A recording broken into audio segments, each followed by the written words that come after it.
I'm humbled to sit here today and wear this uniform and to be entrusted with the team that's going to be assembled by Alex.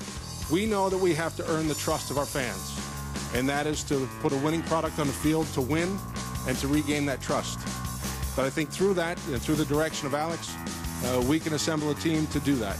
And that's where coming back to the vision of winning a World Series is here. Thumbs up for John Farrell. Well-spoken, quick, he's likable, baseball savvy by all accounts. Looks like Alex Anthopoulos has hit another home run with this guy.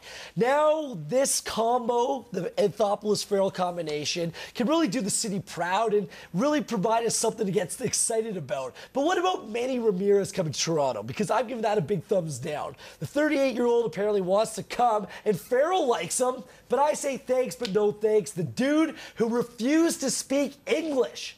Yes, refused to speak English at his introductory press conference with the Chicago White Sox just months ago has completely lost it. I mean, he never really had it up here, but he's starting to lose it here. He took his PEDs, got busted, not doing those anymore. He's coming off hernia surgery, only hit 9 home runs last year, and is hardly a positive representative of the game. I say, leave him, don't bring him to Toronto, Eric. I'd agree with you. The only way I'd be bringing him in is if I'm getting, like, for bargain basement, dirt cheap price. And when I'm talking, like, $1 million. There's no way I'm even giving him 5. That's not happening. Well, then I don't want, you know what? Then I don't want him. You can't make this into a Frank Thomas situation. You've got to have him affordable. You know, Anthopoulos talked yesterday at the press conference about keeping with the plan, not jumping gun and getting the big guy. And I don't think Anthopoulos will sign him. Yeah, that's well, he'll sign him, but it's like you said, it has to be for that bargain basement price. And does Manny take that to come play with his manager? I don't think so. It's amazing me how many people have fallen in love for just off of that initial press conference, but now he's suggesting possibly backing a player to come here. But Farrell has history with Ramirez. Right. It's going to be a natural fit, right? And it's a natural discussion point. But if you're Alex Anthopoulos, the guy leading the team, I think you said it right there. He's got to stick to his task and know that this team is going through a gradual rebuild, and it's better to give the time at the DH spot to Adam Lind than it is to Manny Ramirez for a couple of years. The only feasible scenario for Manny to come here is to play for that $1 million, and if he humbles himself enough, that's going to bring more. But it shouldn't be about money, Will. That's what I'm suggesting here. No. It should be based upon vision.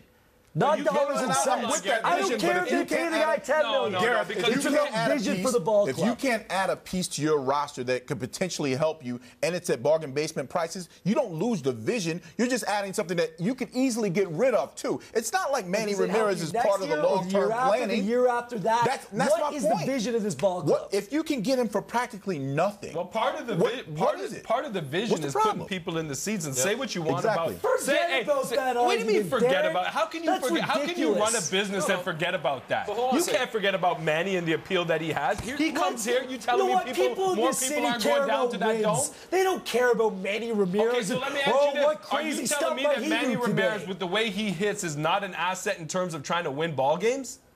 Absolutely he is. Not necessarily. What's wrong with Adam Lind? Last year was a bad year. He can't play the field. He's your designated hitter. But maybe he can. You can either put him back. Hold on a second. If you can't fill, here's the thing. If you take Batista from the outfield, put him at third. Now you got a hole in the outfield. Who's playing that spot? If you can't trade or sign anybody, then maybe you can put Lind in the outfield. Or if you put Lind at first and you keep Batista in right field, you can't find a third baseman. How are you going to juggle your lineup that way? Maybe Lind ends up fielding a position, so what you do need is a DH. And if you can get that DH at the right price and not overpay for him, then maybe it's something that doesn't We're talking about an ideal scenario, which I don't think is likely to happen. But the fact that Manny is the one interested in initiating stuff, the fact that his guy is the manager right now, you're looking at a situation where you could deal from power. He's coming to you. It's telling me Manny's out of options. We're out of time. We'll see you tomorrow.